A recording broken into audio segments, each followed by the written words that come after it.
Shalom, hari ini kita akan renungkan Injil Lukas pasal 10. Teksnya ayat 25 sampai 42. Dan sudah dibagi 3 paragraf. Paragraf yang pertama, ayat 25 sampai 28.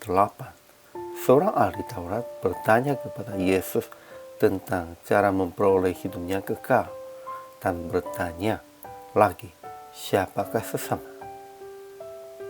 Paragraf yang kedua ayat 29 sampai 37. Yesus memberitakan tentang sesama dengan perumpamaan seorang Samaria.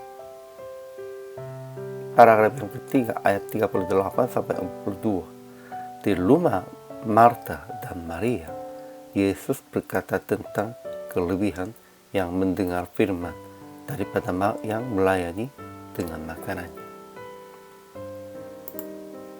Kesimpulan hari ini, seorang ahli Taurat bertanya bahwa apa yang harus ku berbuat untuk memperoleh hidup yang kekal, untuk mencobai Yesus. Namun Yesus tanya lagi, apa yang tertulis dalam hukum Taurat? Dan dia menjawab bahwa kasihlah Tuhan dan kasihlah sesama. Ketika Yesus berkata berbuatlah demikian, dia bertanya lagi tentang siapakah sesama.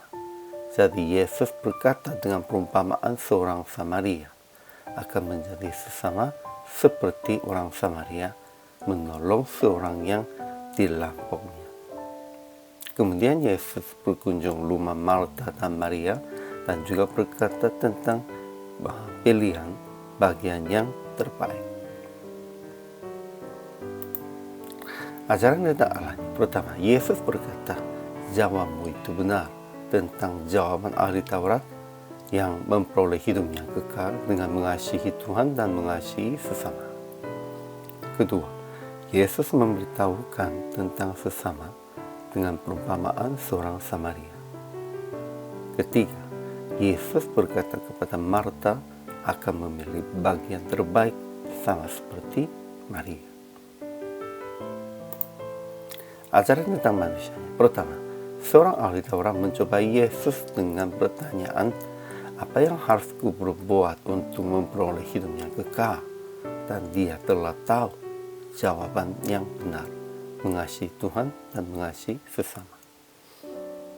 Kedua, sesama harus menolong orang yang dalam kesusahan, seperti orang Samaria yang menolong orang yang dilampaukan.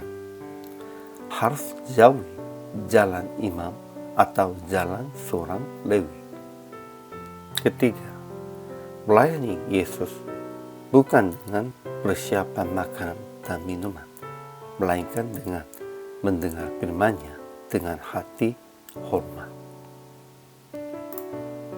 Aplikasi hari ini, menjadi sesama bagi orang-orang yang perlu penolong dengan menolong mereka sambil mengorbankan kekayaan Anda.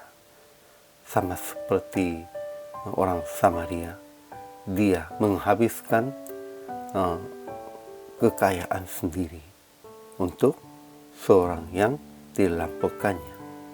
Sebenarnya mereka tidak tahu, namun dia begitu mengorbankan diri dan menjadi sesama bagi dia. Kedua, melihatkan kasih Anda yang mengasihi Yesus dengan melihatkan kasih menghadap orang-orang yang siapapun tidak mau menolong. Ketiga, melayani Tuhan dengan mendengar dan melakukan sesuai dengan Ia katakan kepada kita dengan hati sukacitanya. Akhirnya praktik hari ini menjadi sesama bagi semua orang yang jatuh dalam kesulitan dengan menolong mereka dan melayani Yesus dengan mendengar dan melakukan sesuai dengan Ia katakan kepada kita.